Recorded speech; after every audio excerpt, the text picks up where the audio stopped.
On the final day of competition, medals were awarded in all 10 sports played in the last half of the games, with BC looking for a podium finish in many of them. In men's volleyball, BC took on Saskatchewan for bronze. The Kamloops connection, led by coach Pat Henley, had a significant impact.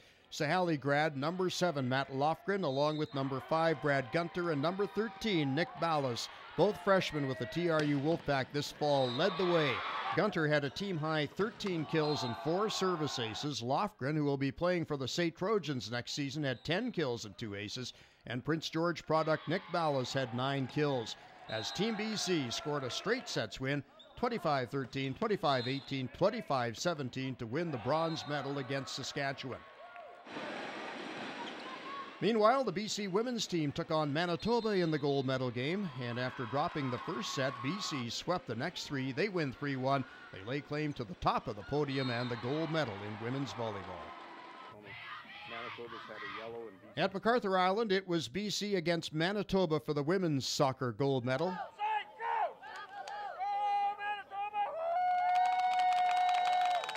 Team Toba was buoyed by a large group of vocal fans. Manitoba sent 400 athletes to these games and had another 400 supporters who made the trip.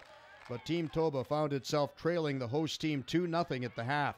And BC came out putting more pressure on to begin the second half. This shot is off one post, across the crease, and off the other bar.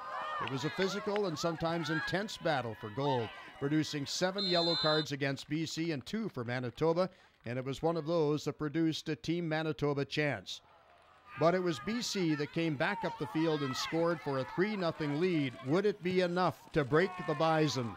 The second yellow card against a BC player brought out an automatic red and put the home side down a player. And it was soon after that Manitoba scored, Amanda Wong beating the BC tender to cut the lead to 2. Now time became Manitoba's worst enemy as the goal ignited a spark and they had some good chances, but BC had more than enough to hold on for a 3-1 win to capture the gold medal, going through the tournament undefeated at 3-0. Well, I think it starts from the beginning. I mean, we worked hard on keeping the ball. We looked for a possession-based game and making the other teams chase us, and that's really what we did all week long. And teams look to try and get through, but when they don't have the ball, it was difficult for them to make things happen. And, we have some skilled players that were able to maintain that and keep possession and make the other team get tired, and then we can attack them. BC was denied a sweep of soccer. Alberta went through the tournament undefeated, knocking off British Columbia 2-0 in the gold medal game. On the final day of gymnastics, the men's pommel horse final had 8 competitors vying for a podium finish. A pommel horse is supposed to be a fluid movement from start to finish. So they're looking for a rhythm that's consistent through the whole routine. They're also looking for the shape of the circle. There shouldn't be any angles in the hips. It should be as straight a line from shoulder to toes as possible. And then also the height when they're doing single leg work, when they're swinging like a pendulum, those swings, the hips should be as high as the shoulders. So those are the main points that the judges are looking for.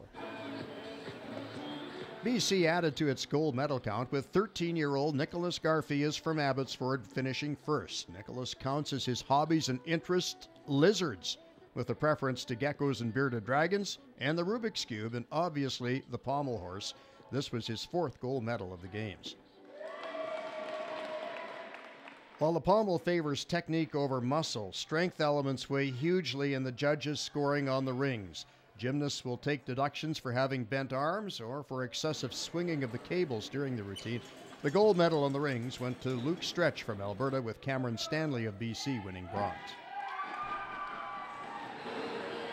At the Canada Games Aquatic Centre, Team BC was led by Kelowna swimmer Kira Smith, going to the podium 4 more times to win medals in all of her events. She wound up the games with 7 gold and a silver.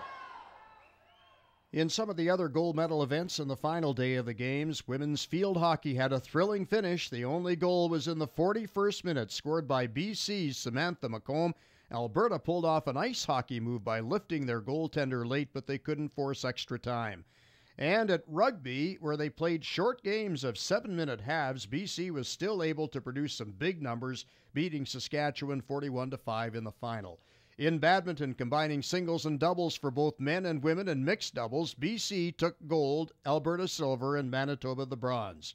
Cycling saw a sprint finish in the women's cross country, with Manitoba's Anna Shappard edging out Alberta rider Kaylee Barron by 0.3 of a second for the gold medal. Tori Spence of Kamloops was fifth to go along with a pair of fourth-place finishes in the time trial and the road race. Golf is played at the Dunes, where the BC women won the gold medal ahead of Alberta and Manitoba. And the BC men then made it a sweep, winning gold over Alberta and Saskatchewan.